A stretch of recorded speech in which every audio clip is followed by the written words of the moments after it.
Hello students, that's it YouTube ఛానల్కి స్వాగతం. నేను మీ కెమిస్ట్రీ మెంటార్ కాసు సార్. స్టాయిక్యోమెట్రీ పేరు వినగానే ఇంటర్ కంప్లీట్ అయిన వాళ్ళు, ఇంటర్మీడియట్ ఫస్ట్ ఇయర్ కంప్లీట్ అయిన వాళ్ళు, 10th కంప్లీట్ అయ్యి ఇప్పుడే ఇంటర్మీడియట్ చేరిన విద్యార్థులు అందరూ భయపడతారు. దీన్ని సైకోమెట్రీ అనుకుంటారు. But you need to understand that stoichiometry is the pillar of entire chemistry అని చెప్పొచ్చు, ఎస్పెషల్లీ ఫిజికల్ కెమిస్ట్రీ. దీనిలో మన ప్రీవియస్ సెషన్లో సింపుల్ కాన్సెప్ట్స్ నేర్చుకున్నాం. ఫర్ ఎగ్జాంపుల్ సిగ్నిఫికెంట్ నెంబర్స్, అదేవిధంగా మోల్ కాన్సెప్ట్ నేను మీకు ఎక్స్ప్లెయిన్ చేస్తాను. అయితే కొంత సిలబస్ అడ్వాన్స్ అయింది కనుక ఈ ఈక్వలెంట్ వెయిట్ అంటే ఏందో అర్థం కాక చాలామంది విద్యార్థులు జుట్లు బిక్కుంటున్నారు. ఇక్కడ ఈక్వలెంట్ వెయిట్కి నేను ఒక సింపుల్ డెఫినేషన్ చెప్తాను. Equivalent wait is the amount of the substance that will replace or react with 1 gram of hydrogen, 35.5 gram of chlorine or 8 gram of oxygen. In specific 8 gram అంటున్నాం, 16 gram అనట్లా. 16 ఎందుకు అనట్లా, 8 grams of oxygen ఎందుకు అంటున్నాం అనే విషయం తెలుసుకుందామంటే ముందు దానికి సంబంధించిన formulas కానీ కాన్సెప్ట్స్ కానీ నేర్చుకుందాం. సో దీన్ని in order to make it more impactful and precise for you, I just laid it as a formula. Equivalent weight equal to atomic weight, చూడండి ఇక్కడ, or molecular weight divided by what, n factor. Crazy right? ఈ n factor అంటే ఇదేదో nitrogen factor అనుకున్నారు. It's a simple phenomena which will be used to explain the equivalent mass and gram equivalents of A substance. అంతవరకే దీని ఉపయోగం మనకి. n factor అనేది ఎప్పటికీ 0 కాదు, నెగిటివ్ కాదు, ఈ విషయాన్ని గుర్తుపెట్టుకోండి. కానీ ఫ్రాక్షన్ అవ్వచ్చు. సార్ ఎన్ ఫ్యాక్టర్ అంటే అవగాడ్రో నెంబరా, అవగాడ్రో నెంబర్ లాగా ఏదైనా కాన్స్టెంట్ వాల్యూ అంటే అస్సలు కాదు. N factor varies from compound to compound and may vary from reaction to reaction. So compound అన్నప్పుడు నేను ఏం చేస్తాను అంటే I will divide these into various categories. Right? చూడండి అన్న, ఎప్పుడైతే నేను ఎలిమెంట్స్ గురించి మాట్లాడుతున్నానో, when I am talking about the n factor of element, n factor is nothing but what, valency. Entadi valency. Valency is nothing but the combining capacity of a element. ఇప్పుడు మన దగ్గర for example hydrogen ఉందనుకుందాం. Valency combining capacity ఎంత నాన్న, 1 కదా. Therefore దీని equivalent mass ఎంత అంటే ఏం చేయాలి, ఈ ఫార్ములా ప్రకారం atomic mass by valency 1/1. Oxygen ఉందనుకుందాం. ఆక్సిజన్ అటామిక్ మాస్ ఎంత బేటా, 16 కదా, divided by n factor. n factor is nothing but the valency of oxygen. Valency of oxygen ఎంత అన్న, 2. So equivalent mass of oxygen is how much, 16/2, that is 8. సరే ఇంకొక example చెప్పండి. ఏముంది, simple ఎగ్జాంపుల్సే pick చేస్తున్నాం మనం. ఇక్కడ అల్యూమినియం ఉంది నీ దగ్గర. ఓకే, సింపుల్ ఎగ్జాంపుల్ తీసుకుంటాను. అల్యూమినియం ఉంది. అల్యూమినియం ఈక్వలెంట్ మాస్ ఎంత అంటే దాని వాలెన్సీ ఎంత, దాని atomic mass divided by valency రాస్తే సరిపోతుంది. అంటే ఈక్వలెంట్ మాస్ ఆఫ్ అల్యూమినియం ఎంత బేటా, 9 అవుతుంది. ఎంతరానన్నా, 27/3, 9 కదా. సో ఇట్లా ఎలిమెంట్స్కి మనం ఏం ఫైండ్ అవుట్ చేస్తాం, n factor and equivalent mass. అర్థమైందా? చలో నెక్స్ట్ మూవ్ అవుదాం. తర్వాత ఏముందో చూద్దాం. తర్వాత ఎలిమెంట్స్ అయిపోయిన తర్వాత అయాన్స్ గురించి మాట్లాడుకుందాం బేట. అయాన్స్కి ఎన్ ఫ్యాక్టర్ ఏందన్న, charge. Suppose you have OH minus, దాని చార్జే దాని ఎన్ ఫ్యాక్టర్. OH మైనస్లో చార్జ్ ఎంత, 1 యూనిట్ కదా, నెగిటివ్ రాయకూడదు, 1 యూనిట్ కదా.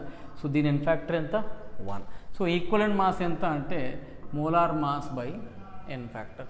సరే ఇంకొక ఎగ్జాంపుల్ చెప్పండి. కార్బోనేట్ అయాన్ ఉంది కదా, కార్బోనేట్ ఫార్ములా ఏంద్రనన్నా, CO3-2. రైట్?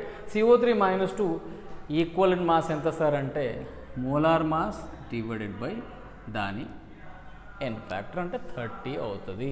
సో ఈ విధంగా we will find out the equivalent mass of ions. ఇప్పటి వరకు ఎలిమెంట్స్ కవర్ చేసాం, అయాన్స్ కవర్ చేసాం. చలో let's move further. Okay, next ఏం చూద్దాం బేటా. తర్వాత ఇవి 2 అయిపోయిన తర్వాత ఎలిమెంట్స్ అయిపోయింది, తర్వాత అయాన్స్ అయిపోయింది. తర్వాత ఏం చూద్దాం, కాంపౌండ్స్ చూద్దామా. Okay, so let's see the compounds. ఇక్కడ కాంపౌండ్ విషయానికి వస్తే యాసిడ్ ఉంది, బేస్ ఉంది, సాల్ట్స్ ఉన్నాయి. సో ఫస్ట్ యాసిడ్ గురించి మాట్లాడుకుందాం. యాసిడ్కి the n factor is nothing but its basicity, H+ ions. ఏంటది? బేసిసిటీ. మీకు తెలుసుగా, రీప్లేసబుల్ హైడ్రోజన్ ఆటమ్. ఏ హైడ్రోజన్ అయితే ఆక్సిజన్, ఫ్లోరిన్ లాంటి ఎలిమెంట్స్తో కలిసి ఉంటుందో అది ఆ ఎలిమెంట్తో ఉండదు, ఈజీగా బయటకు వచ్చేస్తుంది. Because those elements are electronegative elements. So ఈ హైడ్రోజన్స్ని రీప్లేసబుల్ హైడ్రోజన్స్ అంటారు. వీటిని ఎన్నున్నాయో చూసుకుంటే అదే దాని n factor. For example you have HCl. HClలో రీప్లేసబుల్ హైడ్రోజన్స్ ఎన్ని బేటా? ఒకటే కదా.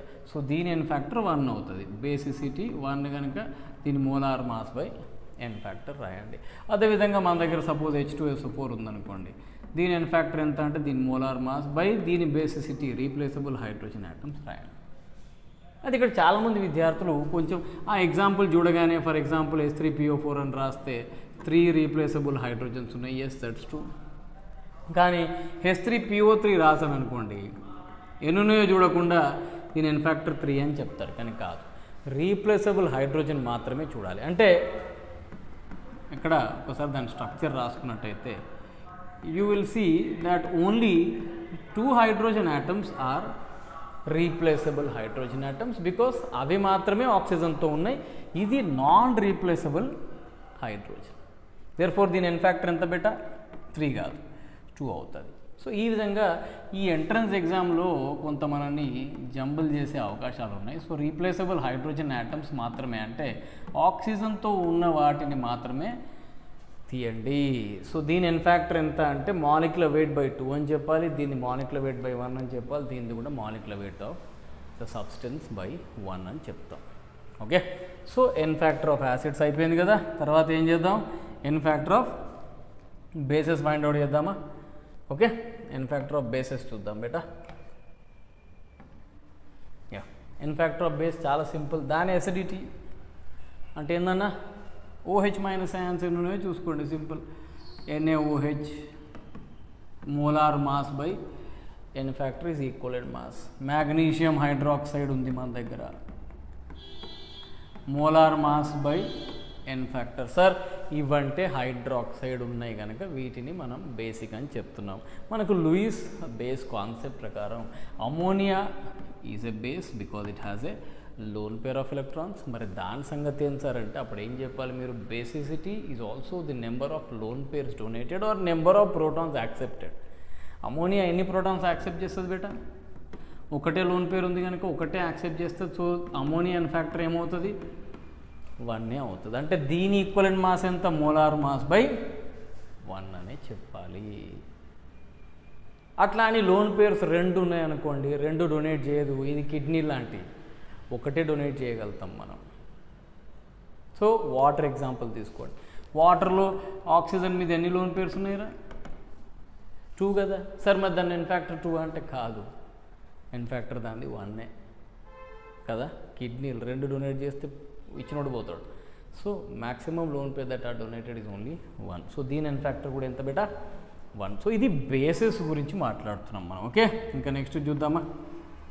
యా, తర్వాత వచ్చేసి సాల్ట్స్. నెక్స్ట్ ఏంది బేటా? సాల్ట్. ఓకే, సాల్ట్కి the charge of the cation or anion is the n factor. గుర్తుపెట్టుకోండి. ఇప్పుడు నా దగ్గర NaCl ఉంది. NaClలో చార్జ్ ఆఫ్ క్యాటయాన్ కానీ యానియాన్ కానీ ఎన్ ఫ్యాక్టర్ కింద తీసుకుంటాం. సో దీని molar mass by charge. For example నా దగ్గర మెగ్నీషియం నైట్రేట్ ఉంది. దీని ఎన్ ఫ్యాక్టర్ ఎంత సార్ అంటే దీనిలో each magnesium has +2 units of charge. So దీని equivalent mass is molar mass by n factor. For example నా దగ్గర అల్యూమినియం సల్ఫేట్ ఉంది కదా. దీని ఈక్వలెంట్ మాస్ ఎంత అంటే మోలార్ మాస్ డివైడెడ్ బై దీని ఛార్జ్ ఎంత ఉందో చూసుకోండి బేటా. ఒక్కొక్క అల్యూమినియం మీద ఎంత ఛార్జ్ ఉంటుందిరా? +3 కదా. 13th గ్రూప్ ఎలిమెంటే కదా. +3 అంటే మొత్తం ఛార్జ్ ఎంతో చూసుకోవాలి నాన్న. m/3 కాదు, m/6. ఎందుకు? 2 అల్యూమినియంస్ ఉన్నాయి కదా.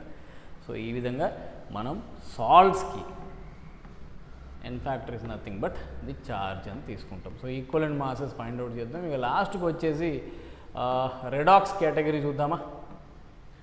ఓకే, రెడాక్స్ రియాక్షన్స్ మన అందరికీ తెలిసిందే. రెడాక్స్ రియాక్షన్లో ఏం జరుగుతుంది బేటా? ఎలక్ట్రాన్స్ అనేవి పోవచ్చు లేదా రావచ్చు. ఎలక్ట్రాన్స్ ఆర్ లాస్ట్, ఆక్సిడేషన్ అంటాం. ఎలక్ట్రాన్స్ గెయిన్డ్, రిడక్షన్ అంటాం. సార్ మరి ఎన్ ఫ్యాక్టర్ ఎంత? ఒక సబ్స్టెన్స్కి ఎన్ ఫ్యాక్టర్ ఎంత అంటే గుర్తుపెట్టుకోండి బేటా, number of electrons lost or gained by 1 mole of the substance. Number of electrons lost or gained by 1 mole of substance, ఇది గుర్తుపెట్టుకోండి. ఇక్కడ సింపుల్ లాజిక్ చెప్తా, దీన్ని మనం చేంజ్ ఇన్ ఆక్సిడేషన్ నెంబర్ అని కూడా రాయొచ్చు. చేంజ్ ఇన్ ఆక్సిడేషన్ స్టేట్ అని కూడా రాయొచ్చు. ఒక ఎగ్జాంపుల్ చెప్తాను, చూసుకోండి జాగ్రత్తగా. ఇప్పుడు చూడండి బేట, ఇప్పుడు పరమాంగనేట్ అయాన్ ఉంది, MnO4-. ఓకే, ఇది అసిడిక్ మీడియంలో +2 ఆక్సిడేషన్ స్టేట్కి మారుతుంది. సో ఇక్కడ మ్యాంగనీస్ ఆక్సిడేషన్ స్టేట్ ఎంత? +7. +7 కాస్త +2కి మారింది. సో చేంజ్ ఇన్ ఆక్సిడేషన్ నెంబరే దాని ఎన్ ఫ్యాక్టర్ ఎంత? అది 5. So equivalent mass of permanganate is molar mass divided by n factor. ఇంకొక ఎగ్జాంపుల్ చెప్పండి sir. Suppose you have dichromate ion, right? Frequently ఇవే కనబడుతూ ఉంటాయి మన క్వశ్చన్లో. ఇప్పుడు డైక్రోమేట్ ఉంది ఎసిడిక్ మీడియంలో, ఏమవుతుందిరా? ఇది Cr+3 కింది కన్వర్ట్ అవుతుంది. ఇక్కడ ఆక్సిడేషన్ నెంబర్ క్రోమియం ఎంత అయ్యా అంటే +6. మీకు ఆక్సిడేషన్ నెంబర్ ఫైండ్ అవుట్ చేయడం అయితే వచ్చు కావచ్చు. సో +6 నుంచి +3కి మారింది. చేంజ్ ఇన్ ఆక్సిడేషన్ నెంబర్ ఎంతో చూసుకోండి. 6 to 3 అంటే ఎంత బేటా చేంజ్? 3 యూనిట్సే కదా. కానీ ఎన్ని క్రోమియమ్స్ ఉన్నాయో కూడా చూసుకోవాలి. ఒక్క క్రోమియం లేదు, అక్కడ 2 ఉన్నాయి. ఒకటి ఉండుంటే 3 అని రాసేవారు. ఇక్కడ మ్యాంగనీస్ చూడండి ఎన్ని ఉన్నాయి, ఒకటే ఉంది కదా manganese. 7 to 2 is 5. However, here there are 2 chromiums. So change in oxidation number for 2 chromiums need to be calculated, which is how much? 6. So equivalent mass of this in this reaction is molar mass divided by n factor అని రాయాలి. చాలా frequent కడతారు ఇది. ఇంకేదైనా example, interesting example చెప్పండి sir అంటే చూడండి, బోచెడు examples ఉన్నాయి. ఎగ్జాంపుల్స్కి ఏం కొరత? ఇప్పుడు suppose you have say C2O4-2, all right, converting into CO2. Oxalate ion oxidize a carbon dioxide gas. జాగ్రత్త చూడండి, కార్బన్ ఆక్సిడేషన్ నెంబర్ ఇక్కడ +3, ఇక్కడ ఏం బేటా? +4. Change in oxidation state 3 to 4 అంటే చేంజ్ ఎంత? 1 కదా. కానీ ఎన్ని కార్బన్స్ ఉన్నాయి? 2 ఉన్నాయి. సో దీని ఎన్ ఫ్యాక్టర్ ఏమవుతుంది? 2 అవుతుంది, 1 కాదు. సో దీని ఈక్వలెంట్ మాస్ ఎంత ఆక్సిలేట్ది అంటే ఏం చెప్తారు మీరు? Molar mass by n factor అని చెప్తారు. సో ఇట్లా ఈ సెట్ ఆఫ్ ఎలిమెంట్స్ ఆర్ కాంపౌండ్స్కి ఎన్ ఫ్యాక్టర్ తెలిస్తే ఈక్వలెంట్ మాస్ మీద ఒక్క క్వశ్చన్ కూడా మనం మొదలుపెట్టుకోం. సో స్టాయికియోమెట్రీ నుంచే మొదలుపెట్టినాం. ప్రతి వారం సోమవారం నాడు evening 6 o'clockకి I'll be posting a class video for you apart from our regular shorts and videos, right? If you think, if you feel these classes are useful to you, please share it as much as possible. Like కొట్టంటారా బెట్ట. At the same time క్లాసులన్నీ వినాలంటే subscribe కూడా చేసుకోవాలి కదా నాన్న. Okay, ఇంకేమన్నా మీ valuable suggestions గట్రా ఉంటే కామెంట్ బాక్స్ ఉందిగా, పాజిటివ్ కామెంట్స్ పోస్ట్ చేయండి, మమ్మల్ని ఎంకరేజ్ చేయండి.